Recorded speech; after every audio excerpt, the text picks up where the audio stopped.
सुप्रभात प्यारे बच्चों, कैसे हैं आप सब। आशा करती हूँ कि आप सब स्वस्थ होंगे। बच्चों, पिछली कक्षा में हम अपने विलोम शब्द पढ़े थे और समझे थे।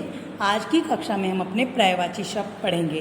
तो चलिए शुरू करते हैं हम अपने आज के पर्यायवाची शब्द। पर हाँ बच्चों, जितना भी काम आपको कराया जा रहा है कक्षा में, वो सब आप अपना यथा समय कंप्लीट करके रखें, संपूर्ण करके रखें। कभी भी आपकी कॉपी आपके स्कूल में मंगवाई जा सकती हैं, ठीक है। तो बच्चों, हमारे जो पर्यायवाची शब्द हैं आज के, पाठशाला से लेकर हमारे अग्नि तक हैं, ठीक है। पाठशाला से अग्नि तक। तो हम पहले समझ लेते हैं कि पर्यायवाची शब्द क्या होते हैं बेटे। समान या एक जैसा अर्थ देने वाले जो शब्द होते हैं वो पर्यायवाची शब्द कहलाते हैं, यानी कि जिनका अर्थ एक जैसा निकलता है, उसमें कोई अंतर में, उसके अर्थ में कोई मतलब चेंजिंग नहीं आती, उसे हम कहते हैं समानार्थक शब्द या फिर पर्यायवाची शब्द कहते हैं। अब पर्यायवाची शब्द का हमारा पहला क्या है, पाठशाला। पाठशाला, जैसा कि आपका पाठशाला है, आप कहाँ पढ़ते हो, पाठशाला में पढ़ते हो, है ना। पाठशाला को हम क्या कहते हैं, विद्यालय, स्कूल, मदरसा, गुरुकुल, स्कूल, ठीक है। हम अपने पाठशाला को विद्यालय भी कहते हैं।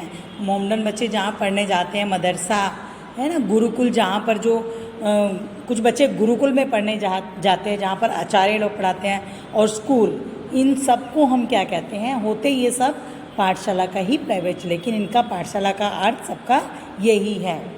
पृथ्वी, पृथ्वी का अर्थ धरा, धरती, वसुधा, भू, ठीक है। धरा को भी हम पृथ्वी कहते हैं, धरती को भी, और वसुधा को भी, और भू यानी कि भूमि, धरती, पृथ्वी। आसमान, गगन, आकाश, व्योम और नभ। इज इट क्लियर और नॉट? समझ आ गई? जैसा कि आपको आसमान के नाम से ही समझते हैं, आसमान कहते हैं, गगन भी कहते हैं, आकाश भी कहते हैं, व्योम भी कहते हैं, और नभ भी कहते हैं। संसार की पर्यायवाची क्या है बेटा? दुनिया, जग, जगत, विश्व। अब कुछ बच्चे कहेंगे जग तो मैडम पानी वाला जग होता है, बट नहीं बच्चों, जग होता है सारा दुनिया कि ये जग बहुत बड़ा है, यानी कि हम इसको अगर वो तब लिखते हैं, इसको हम अभी इसके लिए यहाँ पर ये अर्थ यही है, दुनिया, जग, जगत और विश्व हमारा है संसार का। क्लियर हो गया बेटा? राजा का क्या कहते हैं? नरेश, भूप, भूपति, नृप। राजा के पर्यायवाची क्या होते हैं? क्लियर?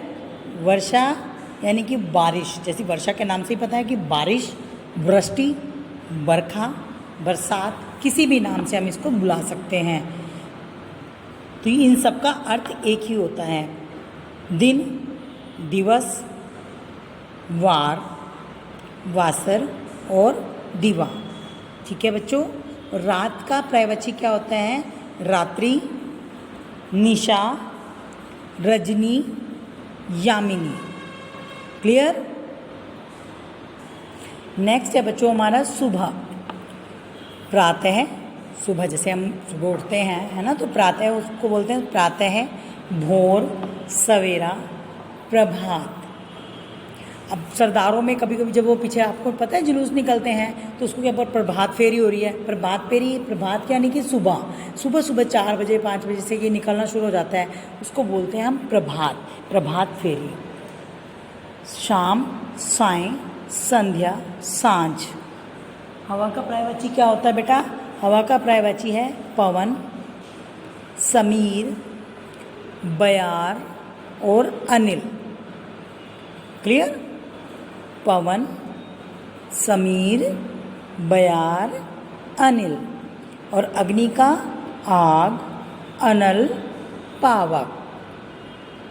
आई होप आपको सारा ये समझ में आ गया होगा बेटा, ठीक है। हमारे जो पर्यायवाची शब्द हैं हाफ ईयरली के पाठशाला से लेकर अग्नि तक हैं हमारे, ठीक है, जिसे हमने, ये हमारे पास किसी चित्र के रूप में भी आ सकते हैं एग्ज़ाम में। जैसे कि ये देखिए आपके सामने दिया हुआ है चित्र, क्या बना हुआ है ये, है ना, यहाँ पर सूरज निकल रहा है, तो इसको क्या बोले? वार, वस, सूरज निकला है, सूरज का पर्यायवाची बताइए क्या है।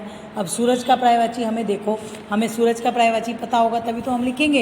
ये देखिए क्या है, रवि, दिनकर, रवि, दिनकर, दिनेश। ठीक उसी तरह से पिक्चर को देखकर समझकर हमने लिखना है कि पर्यायवाची उसका क्या होता है। यहाँ पर देखिए पेड़ का पर्यायवाची क्या है, पेड़ का चित्र बना हुआ है तो आपके सामने पेड़ का चित्र आ जाएगा। ऑप्शन बने हुए आ सकते हैं कि चलिए हमें पेड़ का पर्यायवाची को सही ऑप्शन को क्लिक करिए, तो आपने आपके सामने शब्द लिखा पेड़ और 3 पर्यायवाची दे दिए। आपको एक लिख दिया वृक्ष, 2 लिख दिया आपको मेघ और बादल। तो आपको पता होना चाहिए कि पेड़ का पर्यायवाची वृक्ष है, तो आपका आंसर बिल्कुल सही आएगा। ठीक है बेटा, तो आज का आपका अभ्यास कार्य बस इतना ही था। मिलते हैं अपनी अगली कक्षा में अपने नए कार्य के साथ। तो ये जो काम है आपका पाठशाला से लेकर अग्नि तक, आपने अपनी अभ्यास पुस्तिका में साफ और सुंदर लेख में अपना कार्य पूरा करके रखना है। मिलते हैं अपनी अगली कक्षा।